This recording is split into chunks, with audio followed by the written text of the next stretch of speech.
Para que um processo anabólico de massa muscular aconteça, você precisa da insulina. E é por isso que os fisiculturistas fazem a utilização de insulina para aumentar a quantidade de massa muscular. Só que o que acontece é o seguinte, se você consegue com pouca insulina carregar bastante proteína para dentro da célula e gerar o anabolismo muscular, isso é melhor, porque a insulina também é lipogênica, ou seja, ela também gera acúmulo de gordura. Então, se você precisa de muita insulina para fazer o processo anabólico, você ganha gordura junto também. E é por isso que a sensibilidade à insulina é um fator determinante para você ganhar massa muscular perdendo gordura ou minimamente sem ganhar tanta gordura, o famoso ganho seco. Se preocupem com testosterona, mas se esquecerem da insulina, vocês não terão a melhor performance que poderia. Então, clica no gostei, se inscreva aqui no canal, porque você pode saber como que está a sua sensibilidade à insulina através de um marcador chamado HOMA-IR. E poucas pessoas falam desse marcador, só falam de testosterona. Vamos aprender sobre a sensibilidade à insulina. Vocês vão perceber que grandes treinadores sempre citam ela. Comecem a perceber isso. Falando de treinador, eu sou treinador, tenho minha assessoria esportiva online. Vocês fludaram o meu direct, o meu perguntas, que eu respondo 10 todo dia no Instagram. Então corre lá no Instagram, deixa a sua perguntinha que eu respondo 10 todo dia. E pediram a Black Friday. Então vai ter a Black Friday. E vai ser na quinta-feira, agora, às 23h59 para os 10 primeiros. Mais informações aqui nos comentários, lá fixado. Então desce tudo, vai passar todos os vídeos, lá embaixo vai ter os comentários. Ali fixado, explicando tudo, como faz para você tentar uma dessas vagas. Muito obrigado pela confiança sempre. Através do HOMA-IR nós sabemos sobre a sensibilidade à insulina, se ela está boa ou não, e é interessante que ela esteja boa. Nessa batalha nós temos alguns aliados. Vamos aqui no top 11 de hoje. E o nosso número 11 é justamente a salsinha.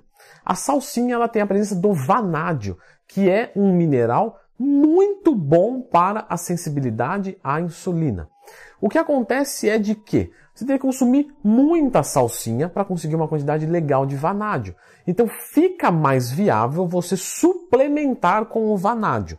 Porém, nós vamos citar aqui fontes naturais. E uma fonte natural de vanádio é a salsinha. Agaricus bisporus. Esse é o nosso número 10. Leandro, que diabo é isso? Cogumelos brancos. Algumas pesquisas indicaram que os cogumelos brancos têm um bom impacto na glicemia. Você pode procurar isso no Google se você quiser mais detalhes. Cogumelo, glicemia ou insulina, você vai encontrar. Foi observado que o consumo deles, que são prebióticos, que fique claro, ajudaram a nossa sensibilidade à insulina. Então merece uma menção honrosa aqui. Sei que não é um alimento muito típico nosso e nem para a gente consumir muita quantidade. Porém, é um alimento que você tem que lembrar, porque ele é muito bom, porque ele é de baixa densidade energética, baixíssima, mais baixa do que o próprio pepino, que tem uma das densidades energéticas mais baixas que a gente vai encontrar. Então, numa dieta cutting, você usar isso, por exemplo, com a sua carne moída de patinho, é sensacional, porque dá mais volume, pouca caloria, isso dá saciedade e ainda melhora a sua sensibilidade à insulina. Número 9, e eu prometo que é o último da lista de que não é tão usual na nossa mesa, que são os mariscos. Então os mariscos têm também, novamente você pode jogar no Google isso de forma que você vai encontrar, uma eficiência na nossa insulina e na prevenção do diabetes tipo 2. Justamente é um alimento que você pode consumir como fonte de proteínas que é excelente e você ainda vai ter esse favorecimento à insulina. O que acontece é de que ele não é muito comum, não é muito barato, porém temos que fazer aqui a citação dele. O cromo, ele não tira a vontade de doce. Inclusive, já falei até isso aqui no canal. Sempre que tiver uma dúvida, Leandro Twin, cromo, troca o cromo pelo tema, que você vai encontrar um vídeo meu. Ele ajuda na sensibilidade à insulina também. Perfeito? Picolinato de cromo ou simplesmente o cromo. Temos alimentos que têm a presença do cromo, como por exemplo o açaí. Então, o açaí em 100 gramas vai ter 30 microgramas de cromo. Nós precisamos por dia de mais ou menos 200 a 400 microgramas para ter uma eficiência desse mineral nesse sentido. Obviamente, você vai falar assim, preciso consumir muito açaí. Numa dieta de ganho de peso, tranquilo, você vai colocar na sua dieta e vai dar certinho. Agora, numa dieta de perda de peso, você pode usar ele de uma forma complementar. Então usa ele e usa só 200 microgramas, por exemplo, de um cromo de forma isolada. Sétimo, grandes grupos de alimentos agora. As gorduras melhoram a sensibilidade à insulina. E o porquê disso, Leandro? Porque as gorduras, quando consumidas juntas com os carboidratos, nós abaixamos o índice glicêmico deles. Isso é verdade? Sim. Eu posso transformar um carboidrato de alto índice glicêmico em médio índice glicêmico? Sim, com a presença de uma fonte de gordura junto. Quando você consome gordura na dieta, você também consegue manter uma ingestão calórica que você queira com menos carboidrato. Como assim? Vou usar meio grama quilo de gordura, então eu iria precisar de 3 gramas quilo de carbo. Estou chutando valores para ficar fácil. Se eu mandar o dobro, o triplo dessa quantidade de gordura, porque até 1,5 grama quilo é tranquilo de gordura, ainda que não seja muito usual, mas a literatura nos afirma que é ok, você vai usar menos carboidrato. Com menos carboidrato e mais gordura, mesmo com a mesma caloria, você melhora também a sensibilidade à insulina. Doutor, eu não poderia fazer isso com as proteínas? Com certeza. E é por isso que elas estão na posição 6 do nosso ranking.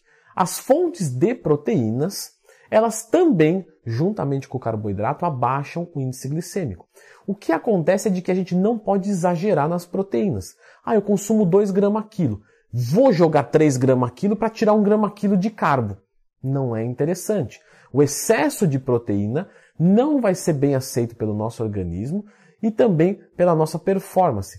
3 gramas quilo, algumas pessoas podem ter demanda para isso, mas pessoas que estão naturais não precisam de mais de 2,2 gramas quilo, perfeito? 2,2 para um indivíduo com percentual de gordura baixo está para lá de bom. Um indivíduo com percentual de gordura médio, 1,8, 2 gramas quilo, excelente. Um indivíduo que está com sobrepeso, ele pode usar de 1 a 1,5 grama quilo, porque ele tem pouca massa muscular e muita gordura corporal. Mas a proteína combinada junto com o carboidrato de alto índice glicêmico transforma ele em médio. E se eu combinar a gordura e a proteína junto com esse carbo? Melhor ainda, temos mais eficiência em baixar o índice glicêmico. 5. O que mais faz isso, Leandrão? Porque estou gostando desse negócio de combinações. Eu achava que quando eu misturava gordura e carboidrato na mesma refeição, eu engordava. Não, isso é uma demência fisiológica. Isso foi soltado, aquela famosa fisiologia de boteco. Olha, se você jogar o carboidrato junto com a gordura, o carboidrato estimula a insulina, ele puxa a gordura para dentro e você engorda. Só que é fisiologia de boteco, isso não acontece. Você misturar, você melhora os seus resultados, torna mais limpo e mais interessante. Eu já falei isso num vídeo muito tempo atrás. Seguindo nessa linha, o nosso número 5 é a psyllium, que vai aparecer escrita aqui. Ela é uma fibra que aumenta o tempo de esvaziamento gástrico, ou seja, demora mais para a comida sair do estômago, e por ela sair aos pouquinhos, isso vai melhorar o índice glicêmico e a nossa resposta da insulina, melhorando a sensibilidade à insulina. Então eu posso consumir arroz branco? Claro que sim! Arroz branco misturado com proteína, que é mais ou menos o que todo marombeiro faz. Joga um pouquinho de psyllium ou manda a psyllium com água logo antes da refeição. Uma colherzinha de azeite mais baixo do que o próprio arroz integral. Olha só que curioso. Número 4, o vinagre balsâmico. O vinagre também tem eficiência na sensibilidade à insulina. O que acontece é que algumas pessoas podem ter problemas estomacais utilizando o vinagre balsâmico. Então, nesse caso, é indicado uma quantidade menor. Normalmente é utilizado 10 ml de 2 a 3 vezes por dia, depois de uma refeição. Justamente a acidez dele não irá te atacar por conta de você ter comida no estômago. Mas pessoas que são sensíveis, que têm tendências à azia, gastrite, não serão bem agraciadas com esse. Então pode deixar de fora. Porque nós temos o terceiro, que também aumenta o tempo de esvaziamento gástrico. Então demora mais para a comida sair do estômago, que é a canela. Então a canela ela é fantástica. A canela ela vai promover esse esvaziamento gástrico mais lento.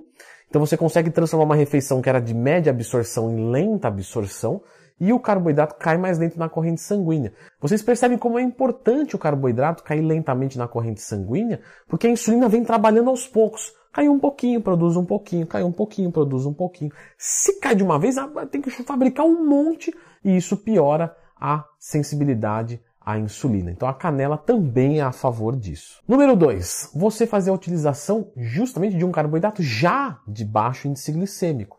Vamos abordar aqui um carboidrato de baixíssimo índice glicêmico que dá uma saciedade incrível, é excelente para cutting. Você pode usar em bulk também numa última refeição do seu dia para não tirar a sua fome durante o dia, né, caso você esteja sem fome.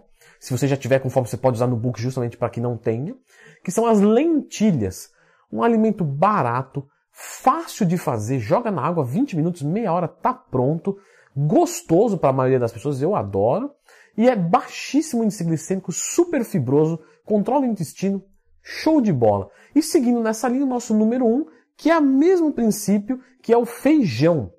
O feijão é baixíssimo índice glicêmico, Leandro? É, mas principalmente o feijão preto. Então você tem o marrom, beleza, ele é ótimo também. Mas se você quer um índice glicêmico baixo, de verdade, é o feijão preto. E uma dica que eu deixo para vocês, que pouquíssimas pessoas eu vi falando isso, para não falar quase ninguém. Quando você cozinha o alimento mais al dente, mais durinho, ele tem um índice glicêmico menor. Tá? Se você pegar a cenoura crua, ela tem um índice glicêmico muito pequeno. Cozida ela já tem maior. Você fala, mas por que ganhou índice glicêmico? Não é que ganhou índice glicêmico. É que ela tem uma digestão mais fácil. Então, quando você consome e digere mais fácil, tem uma resposta maior. Então, tudo que você come al dente, por exemplo, um arroz mais durinho, um feijão mais durinho, a cenoura crua, você vai ter um índice glicêmico menor, mais baixo. Não quer dizer que você vai ter que comer arroz cru, porque vai te dar uma indigestão. Mas se você faz mais durinho, você tem essa eficiência. Muito legal, não é? Se você gostou desse tipo de conteúdo, poxa, clica no gostei, se inscreva no canal. Sempre tem que trazer uma coisa inédita. Isso foi inédito para você? Então, né, prestigie com o seu gostei de sempre, por favor. E lembre-se sempre que aqui no canal eu tenho playlists sobre diversos tipos de coisas. Então, de dieta, de treinos. Vamos fazer uma maratona? Pega na minha mão, convido você a trocar o Netflix um pouquinho por um pouquinho de maratona para melhorar os seus resultados com uma playlist aqui do canal. E agora eu vou deixar você com um vídeo aqui, ó, tudo sobre insulina. Que tal aprender tudo sobre como que a insulina é utilizada no fisiculturismo? Exatamente tudo sobre esse hormônio mais anabólico do corpo, mais do que a testosterona? Ixi, muito mais. Então, ó, clica aqui.